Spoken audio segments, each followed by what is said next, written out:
Mrs. Ọmọlára Florence mo pẹ́ wá fámojú rẹ̀ ń dúpẹ́ oore ọba tó pa yín mọ́ ọba tó tún jẹ́ kẹ́ ẹ rọ́jọ́ tòní ọpẹ́ ló yẹ Ẹlẹ́dùmarè tó dá yín sí orí jẹ́ báwọn tẹ̀lẹ̀ ìpẹ́ o.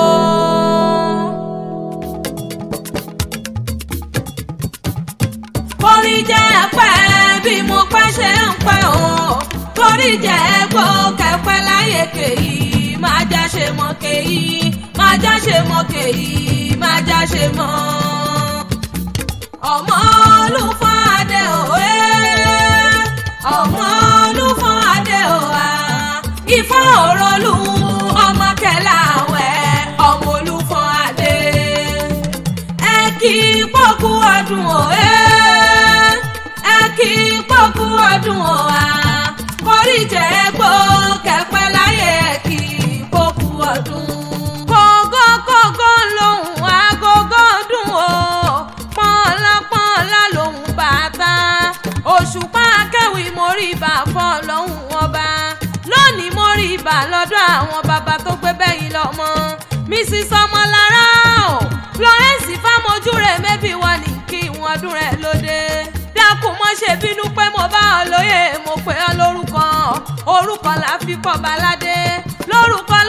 là ń pè lóye lóye àyájọ́ bí rẹ̀ lóní jẹ́ korí jẹ́ òpẹ́ ní ayé ọdọọdún la mi rórógbó ọdọọdún la mi ráwùsọ ọdọọdún la mọ̀ rí ìwọ̀n òbí ran orógbó lóní ẹ̀gbó òbí wá bí kú dànù lórí ẹ̀yìn ẹ̀wà lóní ẹ̀mọ́ wà kẹsì mọ̀bẹ torí pẹ́pẹ́pẹ́ lòún ṣe lé aràn àtẹ̀pẹ́ ńlẹ́sẹ̀ mi tẹ̀ẹ̀nà ìyá àjọ CAC Mount Pleasant Bronx New York City mẹ́bí wọn ní kí n àyájí rẹ̀ fámojú rẹ̀ ìwọ ọmọ ní fọ́dún ìsòpin lágbára ọlọ́wọ́n bá màmá Babátúndé o màmá péjú dákun mọ̀ dání gọ́jọ́gọ́jọ́ grandma Olúwadámilọ́lá o grandma Olúwatóbilọ́ba grandma David grandma Táyélolú o grandma Mọ́kànyìndé kò wá síbẹ̀ ṣẹlẹ̀ pẹ́ tó lé ayé ẹni tọ́nà ó sàárè ọmọ àrùndínlọ́gọ́rin ọdún nílé ayé mo bá yín dúpẹ́ lọ́wọ́ Olódùmarè ọba tó tún jẹ́ rọ́jọ́ tó ní ọ̀pọ̀ nájọ́ bí yín tó ti kú ọ̀pọ̀ lẹ́jù lọ́tọ́ ti rẹ̀ wálé àṣà a ò fi yọ̀ wọ́n àfi gbogbo Olódùmarè ga fún dídá tó dá yín sí àṣẹ ìsàmọ́dún ọdún ayọ̀ lẹ́sí ìmọ̀ṣẹ́ ìlọ́wọ́ ìdílé àwọn bàbá tó gbé bẹ́yìn lọ́mọ ìfọ́nilé o nípínlẹ̀ Ondo ọmọ fọ́ọ̀n mímà Olúyọ̀ ti bí ọmọ ìyẹ́bọ̀ ọmọ ẹ̀rù ọmọ ẹ̀yọ̀ bíbọ̀ méjì yelùkè yelùdò ọmọ Olúdáyé ọba ọmọ ẹ̀sìnjọ́lá o ọmọ Gbógbómọ̀jà ọmọ Soko bólókùnrán sàgbẹ̀ èké bá kú ọ́ ẹ̀dùn kò tiẹ̀ má tó òun ọmọ bọ́lọ́mọ mẹ́rùn pín ẹ̀dùn jẹ dòyìn ta èké mọ̀ gbà ẹ̀dùn kò tiẹ̀ mọ́tò òun bẹ́bí nínú ilé àwọn bàbá rẹ̀ ọmọ tún kó torí ẹni má sì gbà ṣe ọ̀pìn gbàmà ọ̀pìn èèmà ọ̀ságèrè sọmọ àwọ̀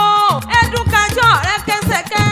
ẹ̀dùnkájọ́ rẹ̀ kẹsẹ̀kẹ́ ọmọ torí ẹni má sì gbà ṣe ọmọ yèyé gbà mí là ọmọ bàbá gbà mí là ọ̀ràn tí ọmọ adó gbàgbé o omi ṣẹ̀kẹ̀ṣẹ̀kẹ̀ àdòdó omi gíńlá sọ wọ́n jagun ala ọmọ dàn ńlá bá sókun òkun dùn pọ́n mẹ́bí nínú ilé àwọn bàbá rẹ̀ ọmọ àràngún mẹ́dẹ̀ ọmọ àràngún jìlá ọjà ẹ̀jọ̀ ògiri ọjà ọmọ ẹ̀kan lé yí pàtó kó jẹ ọmọ bàbá yìí o ọmọ Olúfọ́n adé nìyí o ọmọ òròlú ọmọ Kẹláwẹ̀ ọmọ òtòkò Yorùbá rúbọ ọmọ agúnyán tòkò bọ̀ wá bóṣà ọmọ aládé sẹ́sẹ́ fún ọmọ òtẹ́gì gbígbẹ́ kó sóje òtẹ́ gbọ̀ngbọ̀nà kó sómi sùrùsùrù mẹ́bí nínú ilé àwọn bàbá rẹ̀ mẹ́bẹ́ yìí lọ́mọ àfikọ̀ǹgọ̀ pẹ̀ràn mẹ́bẹ́ ẹnìkan ò gbọ́dọ̀ padà láwọn alábẹ́ẹ̀ṣẹ́ torẹ́rù bàbá yín ní tọ̀sẹ̀ bàbá ẹ̀yìn àsìmọ́ta kankan mẹ́bí nínú ilé àwọn bàbá rẹ̀ òjé ló balẹ̀ ló dún kẹ̀rẹ̀kẹ́ àjà ló balẹ̀ tó dún kẹ̀rẹ̀kẹ́ ọ̀pọ̀ òṣòro ló balẹ̀ tómi ìwòròwò torí bí agogo mẹ́bí nínú ilé àwọn bàbá rẹ̀ àṣeyí sàmọ́dún wọn lọ́dún ayọ̀ lẹ́sí yèyé mi Ọmọlára ẹni fọ́dún ìsòpin. àwọn ọmọ ìyá rẹ ló pè mí sórí aago, àwọn àbúrò rẹ mọ rírì rẹ. Mrs. Aina, Mrs. Mọ́yọ̀sọ́rẹ́, Mrs. Ọlábísí o, Mrs. Fọláyẹmí ò gbẹ̀yìn rárá, Mrs. Jùmọ̀kẹ́ o, Mrs. Bíọ́dún àti Mr. Káyọ̀dé gbogbo wọn náà ni mo kí ọ. wọ́n láṣíwájú rere ló jẹ́, wọ́n ló mọ̀ ní dèrò ẹ̀yìn lágbára Ọlọ́run Ọba. wọ́n ló nínú rẹ ló jẹ́ o, wọ́n ló níwà àrẹ̀sá ló jẹ́. wọ́n níwájú iwájú lọ́pẹ́ bí tirẹ̀ sí, iwájú iwájú ló mọ̀ lọ. wọ́n ló mọ̀ nírẹ̀lẹ̀ ó sì mọ̀ ga, kò wá sí bó ṣe lè pẹ́ tó lé ayé. ìwà onítọ́nà ò sàárẹ̀ ọmọ, àwọn àbúrò rẹ wá kọrin sí mi létí o. ọmọ ìyá Àdùnní, ọmọ ìyá Àdùnní o. kíkú mọ́ pa dídùnnú àwa ọmọ ìyá Àdùnní. tó bá wá níta ló ń kọrin ewì ṣe ti gbẹ̀yìn Òṣùpá Akéwì lèmi jẹ́. èmi la fíjọ akéwì tí wọ́n ń wí, àfíjọ akéwì tó gbòde ọmọ lókè o.